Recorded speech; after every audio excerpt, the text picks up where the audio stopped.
Price Lord brothers and sisters. கர்த்தர் நாமத்தில் ஸ்தோத்திரம். இன்னைக்கு நம்ம ஒரு வசனங்களுக்குள்ள நம்ம போய் இன்னைக்கு பைபிள் ஸ்டடியை நம்ம ஆரம்பிக்கலாம். நம்ம அநேக நேரங்களில் நம்ம யோசிச்சிருப்போம் பிரதர்ஸ் அண்ட் சிஸ்டர்ஸ், ஏன் நம்மளுடைய வாழ்க்கை இப்படி இருக்கு, இன்னும் நல்லா இருந்திருக்கலாமே, இன்னும் சில விஷயங்கள் நமக்குள்ள நடக்கலையே, வேற எப்படி நம்ம ஒரு வாழ்க்கையை வாழலாம், இப்படி நம்ம வாழ்க்கை எல்லாமே தோல்வி, அழுகை, கண்ணீர், வேதனையாகவே இருக்குது, இது எப்படி நம்ம ஒரு வாழ்க்கையை மாற்றி வாழலாம் அப்படின்ற விஷயத்த யோசிக்கும் பொழுது கர்த்தர் இன்னைக்கு நமக்கு வசனமாக பேசுகிற ஒவ்வொரு விஷயத்துலையும் இன்னைக்கு பார்க்க போகிற முக்கியமான விஷயம் என்ன அப்படின்னா, living in the victory of God's love. தேவனுடைய அன்பால் எப்படி ஒரு வெற்றியான வாழ்க்கை வாழ்றது அப்படின்னு சொல்லி ஆண்டவர் இன்னைக்கு நம்ம வசனத்தின் மூலமாக வழிகாட்டுறாரு. நிறைய நேரங்களில் நம்ம நம்ம காலம் போகிற போக்கில் அப்படியே வாழ்ந்துட்டு போகிறோம். சில நேரத்தில் நம்ம ஏதாவது வித்தியாசமாக பண்ணணும் அப்படின்னு நினச்சா அது வேற மாதிரி அமைஞ்சிருது. இல்லை நம்ம வாழ்க்கை ஒவ்வொரு நாளும் வாழ்றதே போராட்டமாக இருக்குது அப்படின்ற மாதிரி நம்ம இருக்கிற நேரத்தில் ஆண்டவர் நமக்கு கொடுக்குற விஷயம், இந்தந்த வசனத்தை ஃபாலோ பண்ணி நான் சொல்கிறதுக்கு கீழ்படி உன்னோட வாழ்க்கை வெற்றி உள்ள வாழ்க்கையாக இருக்கும் அப்படின்னு சொல்லி ஆண்டவர் வசனத்தின் மூலமாக காட்டுறாரு. எப்படி காட்டுறாரு அப்படின்னா, தேவனுடைய அன்பால் எப்படி ஒரு வெற்றியான வாழ்க்கை வாழ்வது அப்படின்னு சொல்லி சொல்கிறார். இப்போ நம்ம வசனங்கள் வாசிக்கும் போது ரோமர் 8 நம்ம வாசிக்கும் போது என்ன பண்ணுறாங்கன்னா, ஒரு 3-4 விஷயத்தை நம்ம நல்லா கவனிக்க முடியும். அந்த வசனத்தை நம்ம வாசிப்போம். அதுக்கு முன்னாடி அதில் என்ன சொல்கிறாங்க, ஒரு அஷூரன்ஸ், விக்டரி, லவ், டிரான்ஸ்ஃபர்மேஷன் அப்படின்னு சொல்கிறாங்க. அதாவது எப்படின்னா, ஆண்டவர் நமக்கு ஒரு உறுதிப்படுத்துகிறார், இந்த விஷயத்தை நான் செய்வேன், உனக்கு மகனே மகளே கவலைப்படாத, நான் இருக்க உனக்கு செய்வேன், உனக்கு நான் அந்த வெற்றியை கொடுப்பேன், அந்த அன்பு நான் உனக்கு அதிகமாக உன் மேலே வச்சுருக்கேன், அந்த அன்பை நான் கண்டிப்பாக உன் மேலே காட்டிக்கிட்டே இருப்பேன், நீ கவலைப்படாத. அதே நேரத்தில் உன்னை எங்கெங்கே நீ மாற்றிக்கொள்ளவும், நீ மாறிக்கணும், அதற்கு நான் உதவி செய்கிறேன்ற மாதிரி சில விஷயங்கள் ஆண்டவர் சொல்கிறார். அப்போ நம்ம ஆண்டவரை விசுவாசிக்கிற ஒரு விசுவாசியா மட்டும் இல்லாதபடி அவரோட சீஷர்களா இருக்கிற நம்ம என்ன பண்ணணும் அப்படின்னா, முழுமையாக தேவனை விசுவாசிக்கணும் அப்படின்றது ஒரு முக்கியமான விஷயமா இருக்கு. ரெண்டாவது, இந்த வாழ்ற வாழ்க்கை நம்ம ஒரு தைரியமான, கர்த்தருக்குள் ஒரு தைரியமான வாழ்க்கை வாழணும். எதுக்கும் அஞ்சாம பயப்படாம கர்த்தர் எனக்கு பார்த்து கொள்வார், அதுதான் விசுவாசம். அந்த விசுவாசத்தின் மேல் வச்சு என்ன பண்ணணும், நம்ம தைரியமா வாழணும்னு ஆண்டவராக சொல்றாரு இந்த இடத்துல. அடுத்தது, என்றைக்கும் சந்தோஷமா நம்ம வாழணும் அப்படின்னு சொல்லி கர்த்தர் இந்த இடத்துல விரும்புறாரு. என்னைக்குமே ஒரு அழுகையோடய நிற்கிறது உங்களை நம்ம பார்க்கறதுக்கு அவர் விரும்பல. அவருக்கு தெரியும் நம்மளுக்கு என்ன போராட்டங்கள், கஷ்டங்கள் இருக்குன்னு. அதை நம்ம ஆண்டவர்கிட்ட ஒப்படைச்சிட்டு, என் கர்த்தர் என்னுடைய ஒவ்வொரு விஷயங்களையும் மாற்றி போடுவார்னு சொல்லி இந்த விசுவாசத்துடன் நம்ம வாழணும் அப்படின்றது அவர் எதிர்பார்க்கிறார். சரி, எப்படி எதிர்பார்க்கிறார், என்ன சொல்றாரு அப்படின்றத பார்க்கலாம். ரோமர் 8ஆம் அதிகாரத்துல 28 39 வசனத்தையும் நம்ம வாசிக்க கேட்போம். ரோமர் 8 28 39. அன்றியும் அவருடைய தீர்மானத்தின்படி அழைக்கப்பட்டவர்களாய் தேவனிடத்தில் அன்பு கூறுகிறவர்களுக்கு சகலமும் நன்மைக்கு ஏதுவாக நடக்கிறது என்று அறிந்திருக்கிறோம். தம்முடைய குமாரன் அநேக சகோதரருக்குள்ளே முதற் பேரானவராய் இருக்கும் பொருட்டு தேவன் எவர்களை முன்குறித்தாரோ அவர்களை தமது குமாரனுடைய சாயலுக்கு ஒப்பாய் இருப்பதற்கு முன்குறித்திருக்கிறார். எவர்களை முன்குறித்தாரோ அவர்களை அழைத்தும் இருக்கிறார். எவர்களை அழைத்தாரோ அவர்களை நீதிமான்கள் ஆக்கியும் இருக்கிறார். எவர்களை நீதிமான்கள் ஆக்கினாரோ அவர்களை மகிமைப்படுத்தியும் இருக்கிறார். இவைகளை குறித்து நாம் என்ன சொல்லுவோம்? தேவன் நம்முடைய பட்சத்தில் இருந்தால் நமக்கு விரோதமாய் இருப்பவன் யார்? தம்முடைய சொந்த குமாரன் என்றும் பாராமல் நம் எல்லோருக்காகவும் அவரை ஒப்பு கொடுத்தவர் அவரோடே கூட மற்ற எல்லாவற்றையும் நமக்கு அருளாதிருப்பதெப்படி? தேவன் தெரிந்து கொண்டவர்கள் மேல் குற்றஞ்சாட்டுகிறவன் யார்? தேவனே அவர்களை நீதிமான்கள் ஆக்குகிறவர். ஆக்கினைக்குள்ளாக தீர்க்கிறவன் யார்? கிறிஸ்துவே மரித்தவர், அவரே எழுந்தும் இருக்கிறவர், அவரே தேவனுடைய வலது பாரிசத்திலும் இருக்கிறவர், நமக்காக வேண்டுதல் செய்கிறவரும் அவரே. உமது நிமித்தம் எந்நேரமும் கொல்லப்படுகிறோம், அடிக்கப்படும் ஆடுகளைப் போல எண்ணப்படுகிறோம் என்று எழுதியிருக்கிறபடி நேரிட்டாலும் கிறிஸ்துவின் அன்பை விட்டு நம்மை பிரிப்பவன் யார்? உபத்திரவமோ, வியாகுலமோ, துன்பமோ, பசியோ, நிர்வாணமோ, நாசமோசமோ, பட்டயமோ, இவை எல்லாவற்றிலேயும் நாம் நம்மில் அன்பு கூறுகிறவராலே முற்றும் ஜெயம் கொள்ளுகிறவர்களாய் இருக்கிறோமே. மரணமானாலும் ஜீவனானாலும் தேவ தூதர்களானாலும் அதிகாரங்களானாலும் வல்லமைகளானாலும் நிகழ்காரியங்களானாலும் வருங்காரியங்களானாலும் உயர்வானாலும் தாழ்வானாலும் வேறு எந்த சிருஷ்டி ஆனாலும் நம்முடைய கர்த்தராகிய கிறிஸ்து இயேசுவில் உள்ள தேவனுடைய அன்பை விட்டு நம்மை பிரிக்க மாட்டாதென்று நிச்சயித்திருக்கிறேன். ஆமென். ஆமென். அப்ப நல்லா கவனிச்சோம்னா பிரதர்ஸ் அண்ட் சிஸ்டர்ஸ், நம்ம ஏற்கனவே சொன்ன மாதிரி இன்னைக்கு ஆண்டவர் நம்மோட பேசுற விஷயம் தேவனுடைய அன்பால் எப்படி ஒரு வெற்றியான வாழ்க்கையை வாழ்றதுன்னு சொல்லி ஆண்டவர் நமக்கு சொல்றாரு. அப்ப எடுத்தோன்னு இந்த வசனத்தை வாசிக்கும் போது, அன்றையும் அவருடைய தீர்மானத்தின்படி அழைக்கப்பட்டவர்களாய் தேவனிடத்தில் அன்பு கூறுவர்களுக்கு சகலமும் நன்மைக்கு ஏதுவாக நடக்கிறது என்று அறிந்திருக்கிறோம். அப்ப இங்க முதலாவதாக இன்னைக்கு நம்ம எல்லாத்தையும் நம்ம அழைக்கப்பட்ட தேவன் நம்ம அழைச்சிருக்கிறாரு. நமக்கு எல்லாமே நன்மை, எப்படி சகலமும் நன்மைக்கு எதுவாக தான் நடக்கும்ன்றத அவர் ஆண்டவர் இங்க உறுதிப்படுத்துறார். அவர் என்ன பண்றாரு, அவர் ஏற்கனவே அழைத்திருக்கிறார், எல்லாத்தையும் அழைத்து தெரிந்து கொள்ளப்பட்டிருக்காரு. அவர் முன் அறிவில் என்னென்ன விஷயம் நடக்க போகுதுன்றது அவர் எல்லாமே தெரியும். அவர் நியாயாதிபதியா இருக்கிறாரு. பாரபட்சம் பார்க்கக்கூடிய தேவன் கிடையாது. நேரா எது உண்மைன்னு அவருக்கு தெரியும். சத்தியத்தின் பயன் செய்யக்கூடிய ஒரு தகப்பனா இருக்கிறார். அது மட்டும் அவர் இருக்கிறாரா, இன்னைக்கு நம்ம நீதிமான் போல இருக்கணும் நினைக்கிற நேரங்கள் எல்லாத்தையும் நம்மளுடைய செயல் மூலமா நீதிமான்கள் ஆகவே முடியாது. நம்ம நீதிமான்கள் ஆக்கப்படுத்துறது தேவன் தான்ன்ற வசனத்தின் மூலமா தெரியுது. அதற்காக நம்ம கீழ்ப்படியாம இருக்கிறோமா அப்படின்னு சொன்னா கண்டிப்பா கீழ்ப்படியும் வசனத்துக்கு. அவர் சொன்ன ஒவ்வொரு வசனத்தும் கீழ்ப்படிறது முக்கியமான விஷயமா இருக்கு. அதை நம்மகிட்ட எதிர்பார்க்கிறார் அவர்.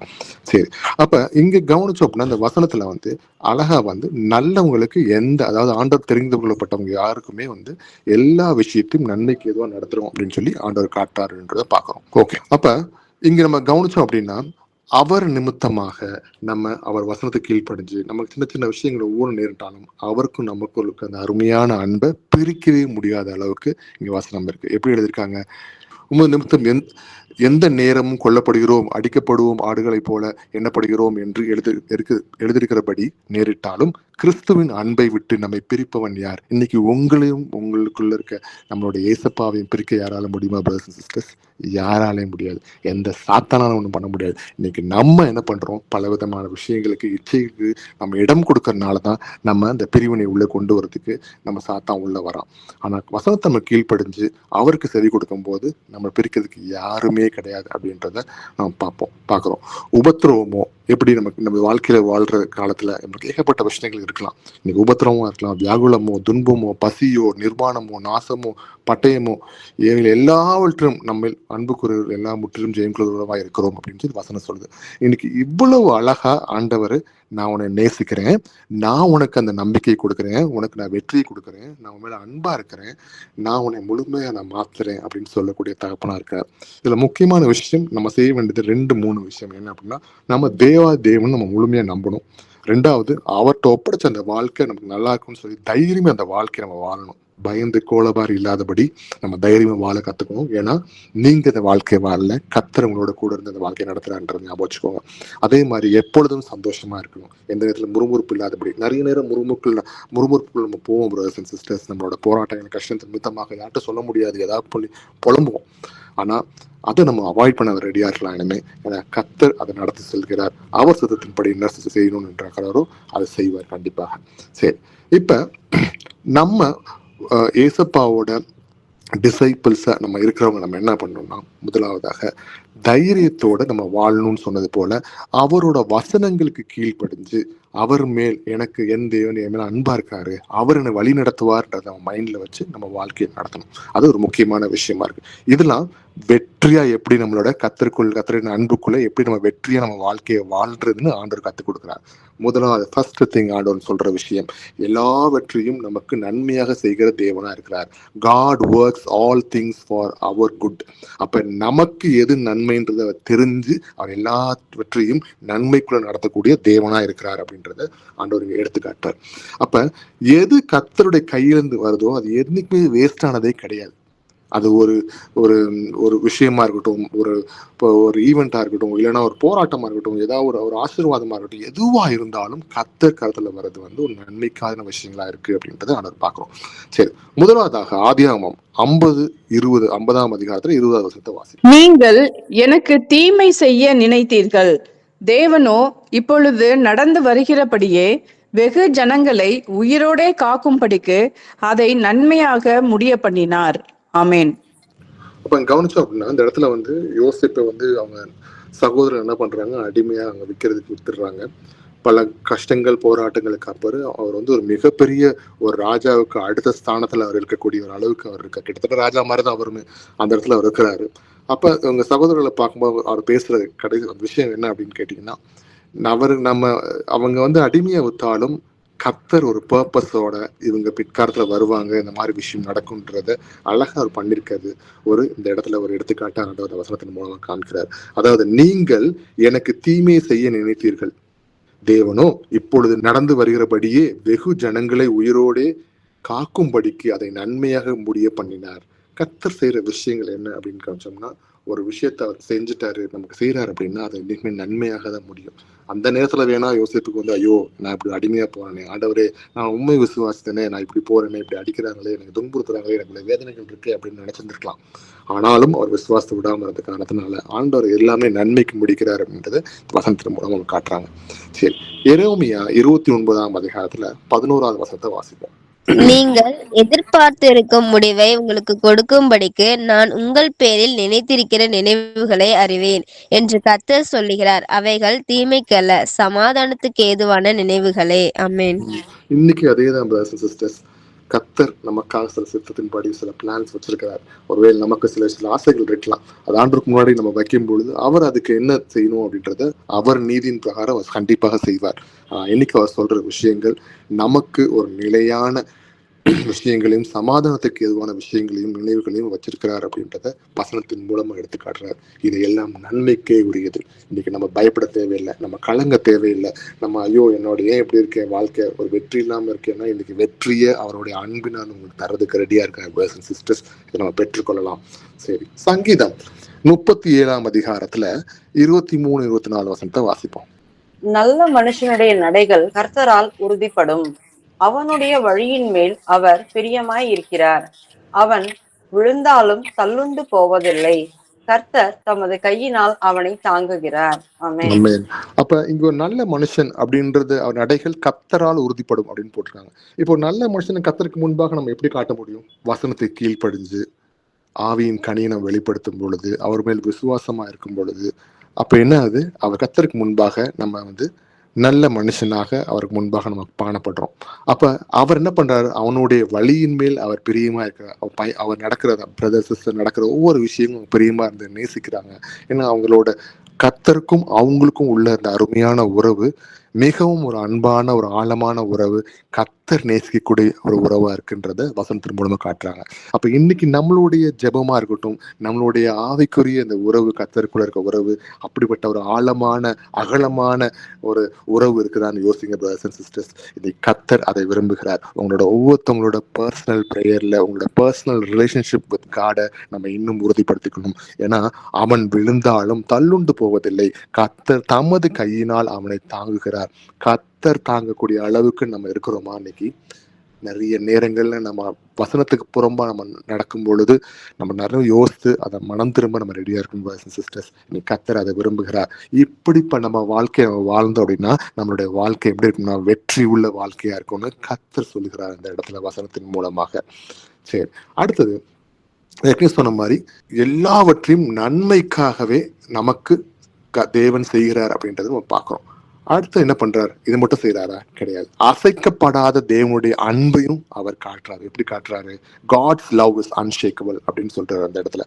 அப்ப எப்பேற்பட்ட ஒரு சிச்சுவேஷன் நடந்தாலும், யாரா இருந்தாலும், எவ்வளவு பவர் உள்ள ஒரு விஷயம் அதிகாரத்துல இருந்தாலும், அது யாருமே எதுவுமே கர்த்தருக்கு அவருடைய அன்பை நம்மள்ட்ட இருந்து பிரிக்க முடியாது அப்படின்றது இந்த வசனத்தின் மூலமா காட்டுறாரு. எப்படின்றத பார்க்கலாம். சங்கீதம் 23:4 வசனத்தை வாசிப்போம். நான் மரண இருளின் பள்ளத்தாக்கிலே நடந்தாலும் பொல்லாப்புக்கு பயப்படேன், தேவரீர் என்னோட கூட இருக்கிறீர், உமது கோலும் உமது தடியும் என்னை தேற்றும். ஆமென். இன்னைக்கு நீங்க இதே சிச்சுவேஷன் தாவீது சொன்னது போல இன்னைக்கு இந்த சிச்சுவேஷன்ல நம்ம இருக்கிறோமா? இன்னைக்கு நம்ம மரண இருளில் பள்ளத்தாக்கில் நம்ம நடந்து கொண்டிருந்தாலும் தயவுசெய்து பயப்படாத. நடந்தாலும் பொல்லாப்புக்கு பயப்படேன்னு சொன்னது போல இன்னைக்கு பயப்பட தேவையில்லை. ஏன்னா அவரோட அன்பு அவ்வளவு பெரிய அன்பு. எப்பவுமே நம்மளோட போராட்டத்துக்குள்ள நம்ம போய் கொண்டிருக்கும் போது, நம்மளோட கண்ணீர் வேதனைகள்ல போயிட்டு இருக்கும் பொழுதுதான் நமக்கு பல விதமான விஷயங்கள் நமக்கு மைண்ட்ல வரும். ஐயோ, நான் ஏதோ ஒன்று பண்ணியிருக்கேன், நான் சில விஷயம் நான் பண்ணியிருக்கேன். உண்மையாவே நம்ம கர்த்தருக்குள்ள ஒரு நல்ல விஷயத்துல இருந்தாலும் அதனால நம்ம தாங்கிக்க முடியாது. அந்த இடத்துல ஆண்டவரே இந்த தப்பு பண்ணணும், ஐயோ நான் இதை தப்பு பண்ணணும், ஆண்டவரே இப்படிப்பட்ட தப்பை பண்ணிட்டேன், நான் என்னை மன்னிச்சிருங்க மன்னிச்சிருங்க சொல்லி நிறைய விஷயங்கள் நம்ம பண்ணுவோம். இந்த மாதிரி ஒவ்வொரு விஷயத்தையும் ஆண்டவர் ஒன்று நம்ம நோக்கி கவனிச்சாலும் அவரோட அன்பு ரொம்ப மிகப்பெரிய அன்பா இருக்கு. தன்னுடைய மகள் நோக்கி இந்த பிரச்சனைகளை போறாங்கன்னா அவங்களுக்கு தெரியும் ஆண்டவருக்கு. அப்ப அதற்கு ஏத்தாப்புல ஆண்டவர் ஒரு மனுஷனை போல பிஹேவ் பண்ணக்கூடிய ஒரு மனுஷன் கிடையாது. அவர் தேவன். அவர் என்ன பண்றாரு அப்படின்னா, அவர் என்ன சொல்றாரு, என்றைக்கும் அன்புள்ள தேவனா இருந்து எந்த சிச்சுவேஷனோ எந்த மனுஷனோ எவ்வளவு அதிகாரமோ அவர் வச்சிருக்க நம்ம மேல வச்சிருக்க அந்த அன்பு பிரிக்க முடியாத அளவுக்கு அவர் அன்பு காட்டுறார். அதான் அவரோட அன்பு நம்ம அன்கண்டிஷனல் லவ் அப்படின்னு நம்ம சொல்லுவோம். இன்னைக்கு அதே தான் காட்டி நம்மளை மீட்டு கொண்டு இருக்கிறார் பிரதர்ஸ் அண்ட் சிஸ்டர்ஸ். அதுதான் நமக்கு தாவீது சொல்றாரு, நான் மரண இருள் பள்ளத்தாக்கில் நடந்தாலும் பொல்லாப்புக்கு பயப்படேன், தேவரீர் என்னோடு கூட இருக்கிறீர், உமது கோலும் உமது தடியும் என்னை தேற்றும் அப்படின்னு சொல்லியிருக்காரு. இன்னைக்கு கர்த்தர் அந்த கோலும் தடியுமுக்கு ஒரு சில மாதங்களுக்கு முன்னாடி நம்ம பேசியிருப்போம். இந்த கோலும் தடியும் யார்கிட்ட இருக்கும் முக்கியமா அப்படின்னா, ஆடு மேய்க்கிறவங்கள்ட்ட அந்த இருக்கும். அப்ப அந்த கோல் என்ன பண்ணும், தடி என்ன பண்ணும் அப்படின்றதுக்கு ரெண்டு வித்தியாசம் இருக்கு. இந்த கோல் என்ன பண்ணும் அப்படின்னா, ஒரு நீளமா இருக்கும், அதுக்கு மேல வந்து ஒரு கொஞ்சம் லைட்டா வளைஞ்ச மாதிரி இருக்கும். அது மேய்ப்பர்கள் கையில வச்சிருப்பாங்க. தடி வந்து நம்ம நார்மலா ஒரு தடி குச்சி வந்து வச்சிருப்பாங்க கையில. இந்த கோல் என்ன பண்ணும் அப்படின்னா, முதலாவதாக ஏதாவது ஒரு ஆடு வந்து ஒரு முள்ளுலையோ இல்லை ஒரு பள்ளத்துலையோ எங்கேயா போய் சிக்கிக்குச்சு அப்படின்னா, அந்த அந்த கொக்கி மாதிரி இருக்க அந்த கம்பை அந்த கோல் என்ன பண்ணுவாங்க, அதை மாட்டி அதை வெளியே எடுத்து விடுறதுக்காக வச்சிருப்பாங்க. இந்த தடி என்ன பண்ணணும், அதை சாப்பிட வர எந்த மிருகமோ ஓனாயிலோ இதாக வந்து அதை அடிச்சு விரட்டுறதுக்காக தடி வச்சிருப்பாங்க. இன்னைக்கு அதே போல ஆண்டவர் இன்னைக்கு நம்மளுடைய மரண இருள் பள்ளத்தாக்கில் நம்ம நடந்தாலும், தேவரீர் என்னுடைய கூட இருக்கிறீர், உம்மதுடைய கோல் நம்மளுடைய பிரச்சனைகள் இருந்து நம்மளை மீட்டு விடுறதுக்கு அந்த கோலும் நமக்கு தடியா நின்று நமக்கு துரத்தி கொண்டு வர சத்ருவா இருக்க சாத்தான அவனை அடிக்கிறதுக்காகவும் இன்னைக்கு நம்ம எல்லா பொருளாங்களும் நம்ம காக்குறதுக்காகவும் அந்த தேவன் இப்படி இருக்கிறார் அப்படின்றத வசனத்தின் மூலம் பார்க்கிறோம் பிரதர்ஸ் அண்ட் சிஸ்டர்ஸ். சரி, அடுத்தது ஏசாயா 54 அதிகாரத்துல 10வது வசனத்தை வாசிப்போம். மலைகள் விலகினாலும் பர்வதங்கள் நிலை பெயர்ந்தாலும் என் கிருபை உன்னை விட்டு விலகாமலும் என் சமாதானத்தின் உடன்படிக்கை நிலை பெயராமலும் இருக்கும் என்று உன்மேல் மனதுருகிற கர்த்தர் சொல்லுகிறார். ஆமென். ஆமென். இதை வந்து யூஸ்வலா வந்து என்ன சொல்லுவாங்க அப்படின்னா, ஒரு மனுஷன் இன்னொரு மனுஷனுக்கு சொல்ற ஒரு விஷயமும் இப்போ இன்னைக்கு வந்து கல்யாணம் பண்ணும்போது ஒரு கணவன் மனைவி கணவனுக்கு நிறைய நம்ம ஆலயங்கள்லாம் பார்த்துருப்பாங்க, சர்ச்செல்லாம் சொல்லுவாங்க இந்த மாதிரி, நான் கல்யாணம் பண்றேன், வாழ்வில் துக்கத்திலையும் அன்பிலும் இந்த மாதிரி விஷயத்துல உன்னை நேசிப்பேன், கைவிட மாட்டேன் அப்படின்னு சொல்ற மாதிரி, அப்படி ஒரு மனுஷன் போல ஆண்டவர் சொல்றீங்க. கர்த்தர் சொல்ற விஷயம் எப்படின்னு கவனிங்க. மலைகள் விலகினாலும் பர்வதங்கள் நிலை பெயர்ந்து போனாலும் என் கிருபை உன்னை விட்டு விலகாது, என் சமாதானத்தின் உடன்படிக்கை நிலை பெயராமலும் இருக்கும் என்று உன்மேல் மனதுருகி கர்த்தர் சொல்லுகிறார். அப்ப கர்த்தர் ஒரு வாக்கு கொடுக்கிறார் சிஸ்டர்ஸ், உங்களுக்கும் எனக்கும், நம்மளாம் அழைக்கப்பட்டவர்கள் கர்த்தருக்கு முன்பாக ஒரு சிறு கூட்டமாக இன்னைக்கு நமக்கு வாக்கு கொடுக்கிறார். நம்மளுடைய வெற்றியான வாழ்க்கையை எப்படி வாழ்றது அப்படின்னு. நீ தைரியமா இரு, நான் கூட இருக்கிறேன். முதலாவதாக நீ அழைக்கப்பட்டவள், உனக்கு நான் எதையும் நன்மையாவே செய்வேன்னு சொன்ன கர்த்தர், அடுத்து நீ தைரியமா இரு, நான் உன் கூட இருக்கேன், நான் வாக்கு கொடுத்திருக்கேன் அப்படின்னு சொல்லி அந்த வாக்கு அவரு திருப்பி சொல்லி நமக்கு ஞாபகப்படுத்துறார் பிரதர்ஸ் அண்ட் சிஸ்டர்ஸ். இதை நம்ம உறுதியா பற்றி கொண்டு இந்த வாழ்க்கையை நம்ம சந்தோஷம் சமாதானமாக நின்று கர்த்தருக்குள் எவ்வளவு போராட்டம் இருந்தாலும் ஆண்டவரே நீங்க இருக்கீங்கன்னு சொல்லி நம்ம தைரியத்தோடு இந்த வாழ்க்கையை வாழ்றதுக்கு நம்ம ரெடியா இருக்கலாம். சரி, அடுத்தது ஒரு வசனம் சொல்கிறார். என்ன வசனத்தை வாசிப்போம்? நம்ம யோவான் 10ஆம் அதிகாரத்துல 28வது வசனத்தை வாசிப்போம். நான் அவைகளுக்கு நித்திய ஜீவனை கொடுக்கிறேன், அவைகள் ஒரு காலம் கெட்டு போவதில்லை, ஒருவனும் அவைகளை என் கையிலிருந்து பறித்து கொள்ளுவதும் இல்லை. ஆமென்.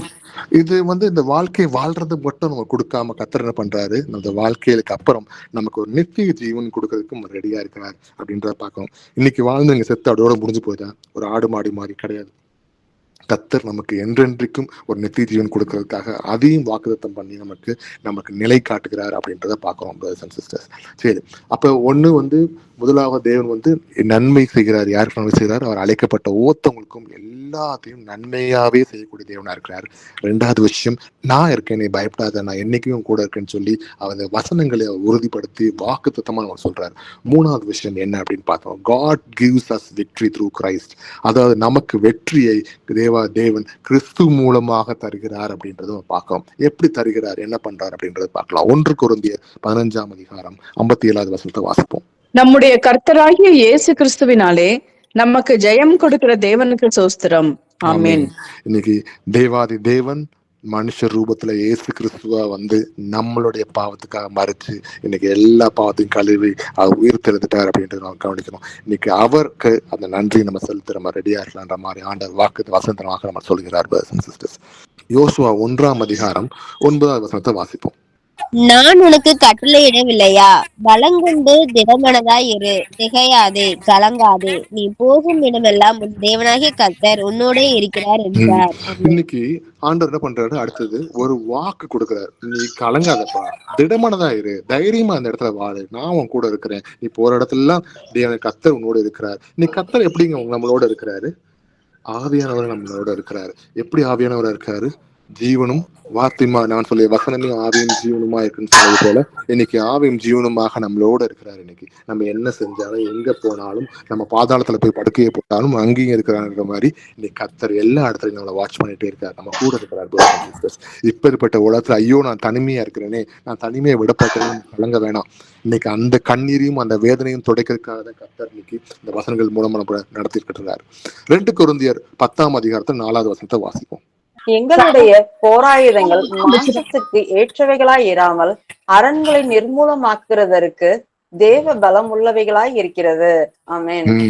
அப்ப நம்மளுடைய ஒவ்வொரு போராட்டங்கள் எல்லாத்தையும் spiritual victories available through our faith. அப்ப நம்ம என்ன அப்படின்னு கவனிச்சோம் அப்படின்னா, ஆவிக்குரிய வெற்றி எப்படி கிடைக்குதுன்னா, அவர் முழுமையா விசுவாசிக்கும் பொழுது, அவர் ஜெபிக்கும் பொழுது, அவர் சொல்றதுக்கு கீழ்ப்படியும் பொழுது நம்ம எல்லா இடத்துலையும் நம்ம ஆவிக்குரிய விஷயத்துல வெற்றியே கிடைக்கும் அப்படின்றது ஆண்டவர் வசனத்தின் மூலம் சொல்றார். அப்ப இவ்வளவு நேரமாக தேவன் நம்ம வந்து எல்லாமே நன்மைக்காக உருவாக்கி நன்மையான விஷயம் நம்ம செய்யறாருன்றதை பார்த்தோம். 2வது, நான் உன் கூட இருக்கேன் பயப்படாதுன்னு சொல்லி அவர் அந்த அன்பை காட்டுறாரு. 3வது விஷயம், கிறிஸ்துவின் மூலமாக இந்த வெற்றி எப்படி எடுத்துக்கிறது, அப்பதான் நம்ம அந்த வெற்றியான வாழ்க்கையை வாழ முடியும்ன்றது ஆண்டவர் அழகா சொல்லி கொடுத்திருக்காரு. 4வது என்ன அப்படின்றத பார்க்கலாம். அதாவது nothing can separate us from God. எதுவும் நம்ம தேவனுடைய அன்புல இருந்து பிரிக்கவே முடியாது அப்படின்னு ஆண்டவர் வசனத்தில் சொல்றாரு. எதுவும்னா என்ன? எதுவுமே உங்களுக்கும் கிறிஸ்துவுக்கும் இருக்க அந்த அருமையான அன்பை பிரிக்கவே முடியாது அப்படின்னு சொல்லி வசனத்தின் மூலமா பார்க்கிறோம். அப்ப என்ன அப்படின்றத பார்க்கலாம். சங்கீதம் 27:1 வாசிப்போம். கர்த்தர் என் வெளிச்சமும் என் இரட்சிப்புமானவர், யாருக்கு பயப்படுவேன்? கர்த்தர் என் ஜீவனின் பலனானவர், யாருக்கு அஞ்சுவேன்? ஆமென். அப்ப தாவீது சொல்றாரு, எந்ததுக்கும் பயப்படாம அவர் வந்து ஈவன் தன்னோட அந்த செல்வாக்கு அதிகாரத்தை எதுவா இழந்தாலும் எதை குறித்தும் பயப்படாதபடிக்கு அவர் சொல்ற விஷயம், என் தேவன் என்னை பாதுகாத்துக் கொள்வார்ன்றதுக்காக அவர் சொல்றாரு, கர்த்தர் என் வெளிச்சமும் என் ரட்சிப்பும் மாணவர், யாருக்கு பயப்படுவேன்? யாருக்கு நான் பயப்படணும்? கர்த்தரே என் கூட ஜீவன் வெளிச்சமா இருக்கிறாரு, கர்த்தர் என் ஜீவனின் பலனானவர், யாருக்கு அஞ்சுவேன்? எதற்கான அஞ்சுன்னு சொல்லி அவர் சொல்ற போல இன்னைக்கு எதை குறித்தும் கவலைப்படாம பயப்படாம அவர் மேல விசுவாசமா இருந்து தைரியமா நம்ம வாழ்றதுக்கு நம்ம ரெடியா இருக்கலாம். பிரதர்ஸ் அண்ட் சிஸ்டர்ஸ், இன்னைக்கு அதான் நம்ம கர்த்தர் விரும்புறாரு. இன்னைக்கு நம்மளோட எல்லாருமே நம்ம கர்த்தருடைய பிள்ளைகளா இருக்கோம். கர்த்தர் நம்மளை விலை கொடுத்து அவர் ரத்தத்தை கொடுத்து வாங்கியிருக்கிறார் நம்ம சத்துருக்களா இருக்கும் பொழுது. பிரதர்ஸ் அண்ட் சிஸ்டர்ஸ், ஆனா அவர் விரும்புறது இன்னைக்கு நம்மளோட கண்ணீரும் போராட்டமும் நம்ம பயந்து வாழ்ற ஒரு வாழ்க்கையை விரும்பல. கர்த்தர் இன்னைக்கு உங்களோட ஒவ்வொருத்தவங்களோட பேசுற விஷயம், பயப்படாதீங்க, நான் உங்களோட கூட இருக்கிறேன், நான் உங்களை வெற்றி உள்ள வாழ்க்கையை வாழ வைக்கிறேன். உன் வாழ்க்கையில ஐயோ எனக்கு எல்லாம் முடிஞ்சிருச்சு, நான் தோண்டு போயிட்டேன், எனக்கு ஒண்ணுமே இல்லை அப்படின்னு நினைக்காதபடிக்கு அந்த வாழ்க்கையை சந்தோஷம் சமாதானமாக நீங்கள் வெற்றி அடைய அருமையாக கர்த்தர் வரும் பொழுது நம்ம அந்த வெற்றியோடு நம்ம அவரை போய் நம்ம பார்க்கறதுக்கு அவர் அழைக்கிறார். வசனத்தை கொடுத்து இன்னைக்கு பலன்படுத்துறாரு. பிரதர்ஸ் அண்ட் சிஸ்டர்ஸ், உபாகமம் 31:6 வாசிப்போம். நீங்கள் பலங்கொண்டு திடமனதாய் இருங்கள், அவர்களுக்கு பயப்படவும் திகைக்கவும் வேண்டாம். உன் தேவனாகிய கர்த்தர் தாமே உன்னோடு கூட வருகிறார், அவர் உன்னை விட்டு விலகுவதும் இல்லை, உன்னை கைவிடுவதும் இல்லை என்று சொன்னார். ஆமென். அப்ப நம்ம எப்பவுமே சொல்றது வசனத்துக்கு போகாம, இன்னைக்கு கர்த்தர் உங்களோட பேசுற விஷயம், அவர் உன்னை விட்டு விலகுவதும் இல்லை, உன்னை கைவிடுவதும் இல்லை அப்படின்னு சொன்னது போல அவர் நம்மளுக்கு சொல்ற விஷயம், என்னைக்கு நான் கூட இருப்பேன், பயப்படாத, தைரியமா இருக்கும், உன் வாழ்க்கையை நடத்துன்னு சொல்லி ஆண்டவர் இந்த இடத்துல ஒரு அருமையா வசனத்தை கொண்டு நம்மளை என்கரேஜ் பண்றாரு. பிரதர்ஸ் அண்ட் சிஸ்டர்ஸ், சரி, அடுத்தது எபேசியர்ல 3:17 வாசிப்போம். விசுவாசத்தினாலே கிறிஸ்து உங்கள் இருதயங்களில் வாசமாய் இருக்கவும், நீங்கள் அன்பிலே வேரூன்றி நிலை பெற்றவர்களாகி சகல பரிசுத்தவான்களோடும் கூட கிறிஸ்துவனுடைய அன்பின் அகலமும் நீளமும் ஆழமும் உயரமும் இன்னதென்று உணர்ந்து அறிவு கிட்டாத அந்த அன்பை அறிந்து கொள்ள வல்லவர்களாகவும் தேவனுடைய சகல பரிபூரணத்தாலும் நிறையப்படவும் அவர் தமது மகிமையினுடைய ஐஸ்வர்யத்தின்படியே உங்களுக்கு அனுகிரகம் பண்ண வேண்டும் என்று வேண்டிக் கொள்ளுகிறேன். ஆமென். ஆமா, இந்த வசனம் நம்ம கவனிச்சோம் brothers and sisters. இங்க அழகா போட்டிருக்காங்க, கிறிஸ்துவனுடைய அன்பின் அகலமும் நீளமும் ஆழமும் உயரும் இன்னதென்று உணர்ந்து. அப்ப நம்ம இதை எப்படி நம்ம உணர முடியும்? அவரோட அன்பு ஆழம் நீளம் உயரம்னு எப்படி நம்ம உணர முடியும்? அவரோட வசனங்களை வாசிச்சு அதுக்கு கீழ்ப்படிஞ்சு அதுக்கு விசுவாசிச்சு அவரோட நம்ம டெய்லி நம்மளுடைய ஆவிக்குரிய வாழ்க்கையில பிரயாணிக்கும் பொழுதுதான் இந்த விஷயத்தை நம்ம அறிந்து கொள்ள முடியும் brothers and sisters. அப்படி நம்ம அறிஞ்சு கொண்டோம் அப்படின்னா நம்ம வாழ்க்கை ஒரு போரான வாழ்க்கையோ ஒரு வெத்து வாழ்க்கையோ இல்லாதபடிக்கு கர்த்தர் வெற்றி உள்ள வாழ்க்கையை நடத்துவார் அப்படின்றத வசனத்தின் மூலம் பார்க்கிறோம். அதான் ஆண்டவர் திரும்ப சொல்றாரு, nothing can separate us from God. எதுவும் நம்மை தேவனுடைய அன்பிலிருந்து பிரிக்க முடியாது அப்படின்னு சொல்லி ஆண்டவர் வசனத்தின் மூலம் காட்டுகிறார் brothers and sisters. சரி, அப்ப எந்த சிச்சுவேஷன், எந்த வெளி உலகத்திற்கு நடக்கிற சிச்சுவேஷன் நம்மளை பாதிக்கவே முடியாத அளவுக்கு ஆண்டவர் அவர் அன்பை காட்டுறார். சரி, அடுத்தது கடவுள் எப்படி வழி நடத்துறாரு அப்படின்றது பார்க்கலாம். எப்படி சோதனைகளில் தேவனுடைய வழி நடத்தல் எப்படி இருக்கும்? அப்ப இன்னைக்கு நம்ம நினைக்கிறோமே, வாழ்க்கை ரொம்ப கஷ்டமா இருக்கு பிரதர், என்னால முடியல, எங்க வீட்டுல இவ்வளவு பிரச்சனைகள், இவ்வளவு தொல்லைகள், இவ்வளவு கஷ்டங்கள், இவ்வளவு போராட்டங்கள் இருக்குது அப்படின்னு நினைக்கிற இந்த இடத்துல வெற்றி உள்ள வாழ்க்கையா கிறிஸ்துவின் அன்புல நம்ம எப்படி நடக்கிறதுன்றத ஆண்டவர் காட்டுறார். அப்ப நமக்கு போராட்டங்கள் சோதனைகள் வருமா அந்த டைம்ல கேட்டா கண்டிப்பா வரும். அதுல இருந்து எப்படி நம்ம வெளியே வரணும்ன்றதையும் ஆண்டவர் சொல்லி கொடுக்குறாரு. அதே மாதிரி சோதனைகளில் தேவனுடைய வழிநடத்தல் எப்படி இருக்கு அப்படின்றது ஆண்டவர் சொல்லி கொடுக்குறாரு. நமக்கு என்னன்றது பார்க்கலாம். யாக்கோபு 1 2-4 வசனத்தை வாசிப்போம். என் சகோதரரே, நீங்கள் பலவிதமான சோதனைகளில் அகப்படும் போது உங்கள் விசுவாசத்தின் பரீட்சையானது பொறுமையை உண்டாக்கும் என்று அறிந்து அதை மிகுந்த சந்தோஷமாக எண்ணுங்கள்.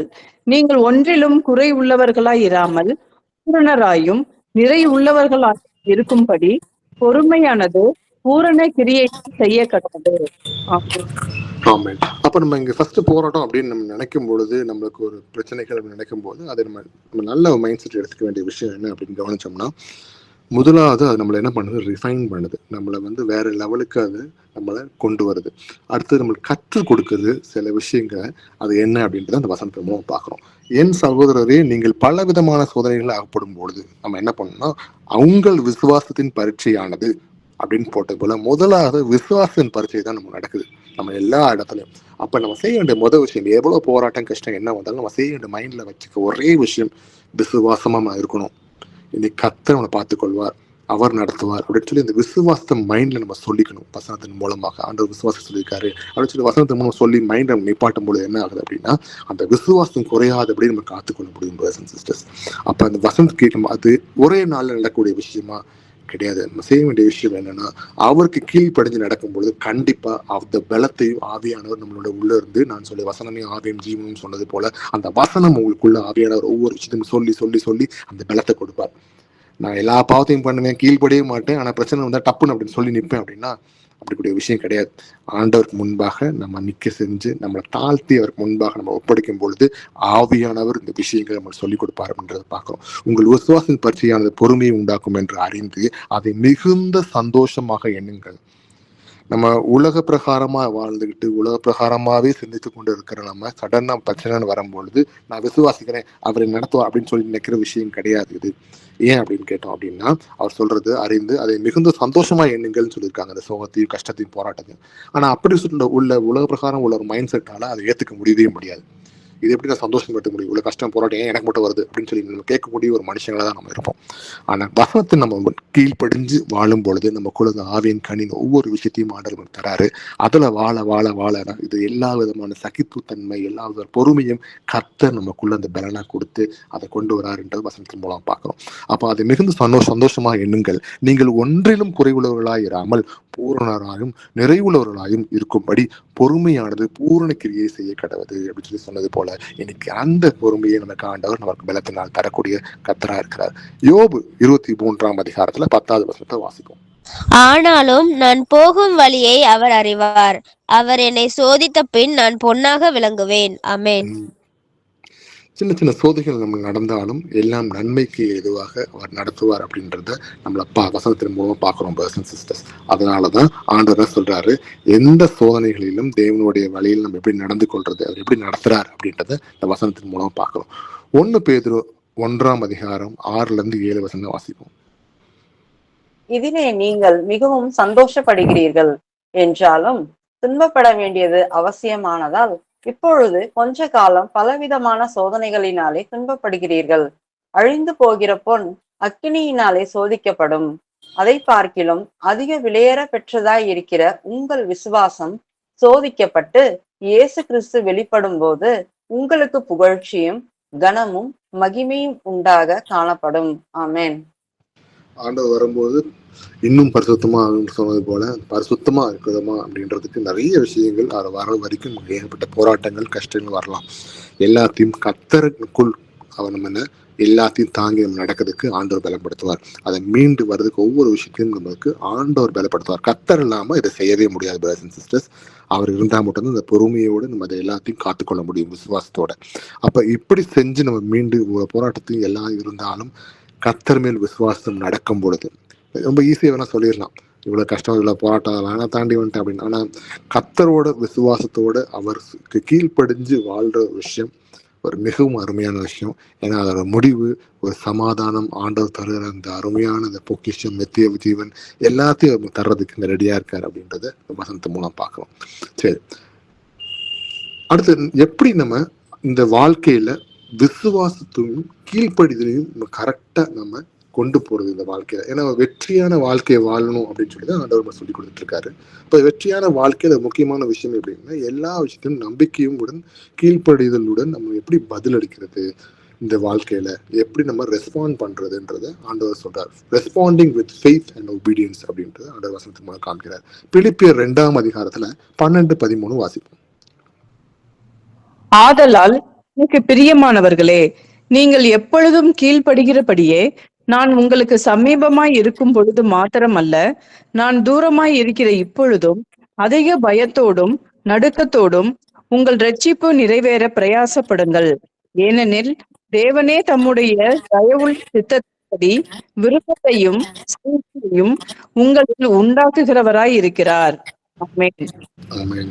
அப்ப இன்னைக்கு அவருக்கு முன்பாக நம்ம பயந்து நடுங்கி, ஆண்டவரே என் ரட்சிப்பை கொடுத்த தகப்பன பாடின்னு சொல்லி அவருக்கு உண்மையா நம்ம வாழ்றதுக்கு, கீழ்ப்படுகிறதுக்கு, அவருக்கு ஒபே பண்றதுக்கு விசுவாசத்தோட அதை செய்ய நம்ம ரெடியா இருக்கணும்ன்றதான் அருமையா அந்த வசனத்தின் மூலம் பார்க்கிறோம் பிரதர்ஸ் அண்ட் சிஸ்டர்ஸ். ஏன்னா கர்த்தருடைய வருகை சீக்கிரமா இருக்கு. இன்னைக்கு அவரோட வருகைக்கு முன்பாக நம்ம, ஏன்னா இப்ப நம்ம நிறைய உலக போற விஷயங்கள் நடந்துகிட்டு இருக்க பாக்குறோம். நிறைய ஆரம்பிக்க ரெடி ஆயிட்டாங்க, நிறைய பிரச்சனைகள் ஓடுது. எங்க நடந்தாலும் ஏகப்பட்ட பிரச்சனைகள் நடந்தாலும் நம்மள ஆண்டவர் இன்னைக்கும் நம்மள நல்லபடியா சாப்பாடு கொடுத்து நம்ம நடத்தி கொண்டு இருக்கிறார். இன்னைக்கு சமாதானமா வச்சிருக்காருன்னா கர்த்தருக்கு நன்றி அது. ஆனா இனி வர காலம் இன்னும் மோசமாக பொல்லாங்கா இருக்க நேரங்கள்ல கர்த்தருடைய வருகை சீக்கிரமா இருக்கிற இடத்துல நம்ம எவ்வளவு தூரம் நம்ம மாற்றிக்கொள்கிறோம். இந்த சோகமான வாழ்க்கை, இந்த தோல்வியான வாழ்க்கை, இந்த வெறுப்பான வாழ்க்கை, ஒண்ணுமில்லாம இந்த வெத்தான வாழ்க்கைய எப்படி கர்த்தருக்கு முன்பாக வெற்றி உள்ள வாழ்க்கைய மாத்துறத ஆண்டவர் வசனத்தின் மூலமா சொல்றது போல விசுவாசத்தோடையும் நம்ம அவருக்கு ஒபே பண்ண நம்ம ரெடியா இருக்கணும், வசனத்துக்கு கீழ்ப்படிய நம்ம ரெடியா இருக்கணும் அப்படின்றத பார்க்கணும். எபிரேயர் 12ஆம் அதிகாரத்துல 11வது வசனத்தை வாசிப்போம். எந்த சிச்சையும் தற்காலத்தில் சந்தோஷமாய் காணாமல் துக்கமாய் காணும்.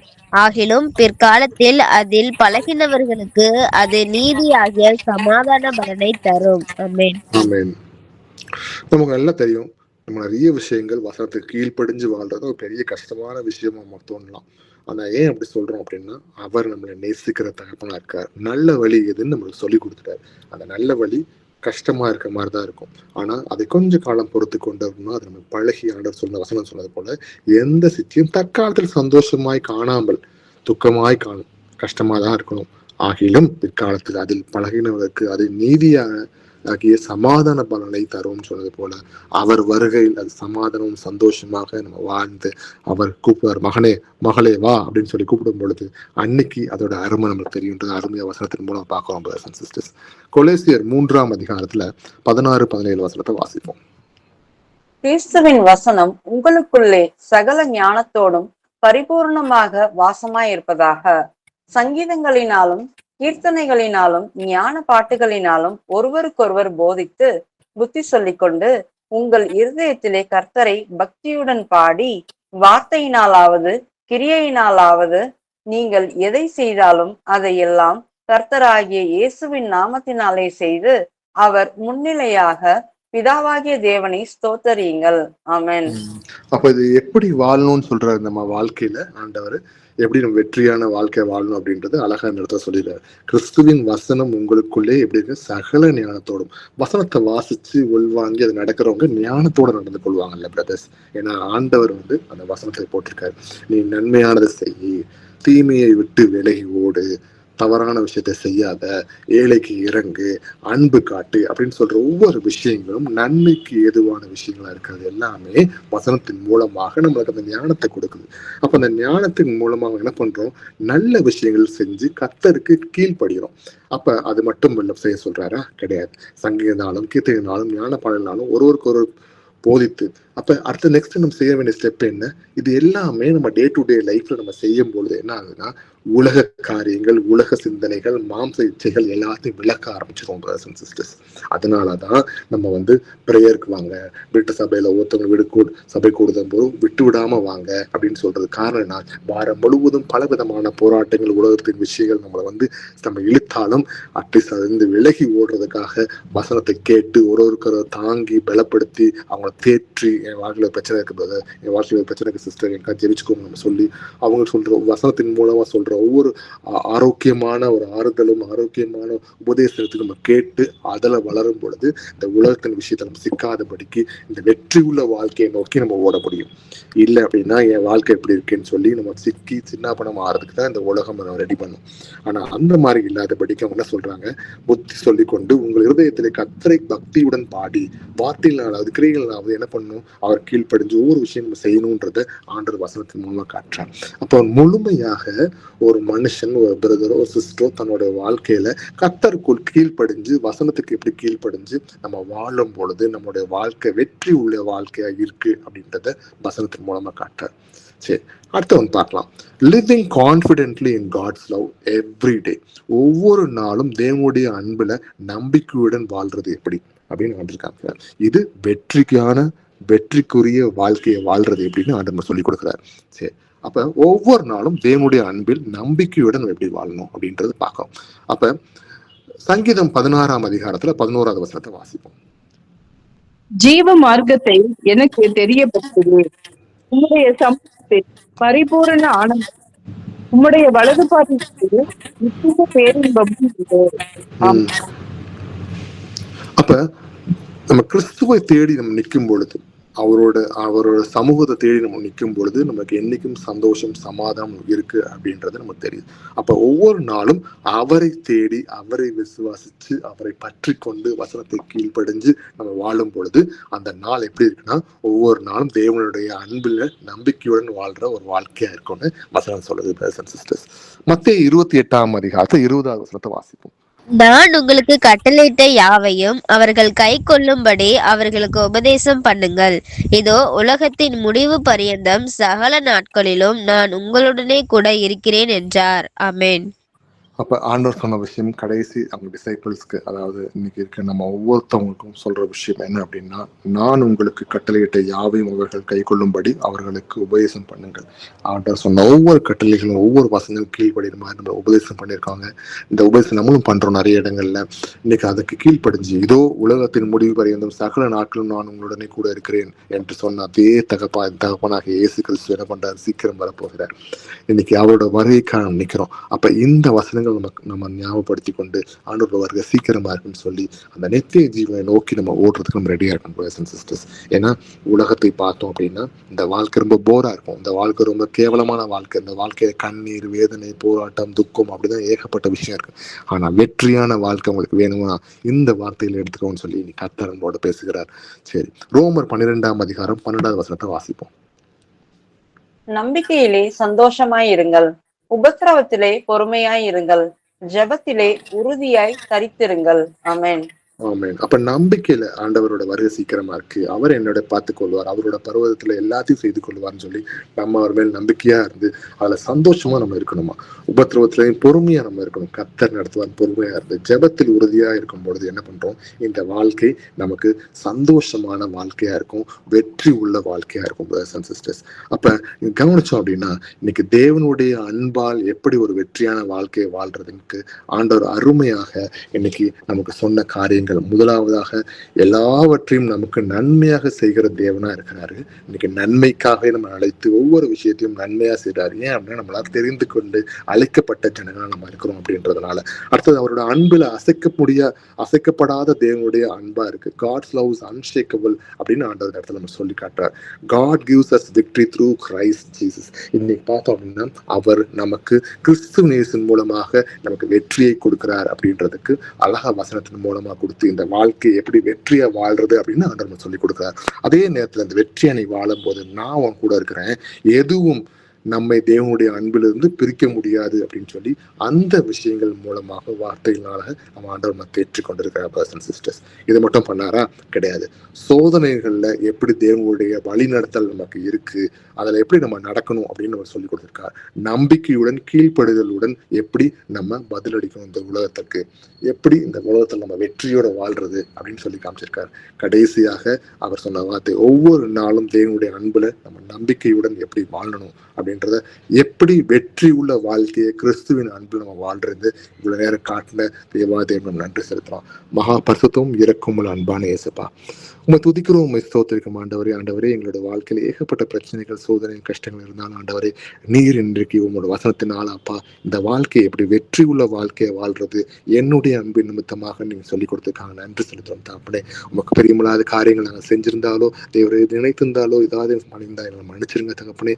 அப்பா இந்த நேரத்துல அங்க எல்லாரும் ஒன்று கூடி இந்த இடத்துல நாங்கள் வந்திருக்கிறது உங்க வசனத்தை கேட்கறதுக்காக, எங்களை வசனத்தினால் நிரப்பினதுக்காக நன்றி செலுத்துறோம். இந்த வசனத்தை நாங்கள் கேட்டது மட்டுமல்லாதபடிக்கு தேவரே அதை நடக்கவும் எங்களுக்கு பயனை கொடுங்க ஆண்டவரே. நீங்க சீக்கிரம் வரப்போறது நாட்கள் ஆண்டவரே, இன்னும் கொஞ்ச காலத்துக்கு தேவரே இந்த வசனத்தை நாங்கள் வாங்கி கொண்டு அப்பா வெற்றியோடு இந்த வாழ்க்கையை வாழைகள் பலத்தை கொடுங்க, பரிசுத்தம் அடைய கிருபை கொடுங்க. ஆவியின் கனிகளை பலத்தை நல்லபடியாக நாங்கள் பெற்றுக்கொண்டு ஆவியின் கனிகளை நாங்கள் வளர்த்துக்கொள்ள கிருபை கொடுங்க ஆண்டவரே. நீங்க நடத்துங்க. இங்க பெயருக்கு வந்திருக்க ஒவ்வொரு பிரதர்ஸ் அண்ட் சிஸ்டர்ஸ் ஃபேமிலி ஆசீர்வதிங்க, அவங்களோட தேவையில சந்திங்க, அவங்களோட ஒவ்வொரு விஷயங்களும் நீங்க பாதுகாத்து கொண்டிருக்கீங்க ஆண்டவரே. சும்மா தேவரே நீங்க மேல உட்காந்துருக்க ஒரு தகப்பனா இல்லாதபடிக்கு ஆண்டவரே எங்களோட கூட இருந்து ஒவ்வொருத்தவங்களோட மனசுல நீங்க நின்று வாழ்ந்து கொண்டு ஒவ்வொருத்தவங்க உற்று நோக்கி கவனிக்கக்கூடிய அப்பாவா இருக்கீங்க ஆண்டவரே.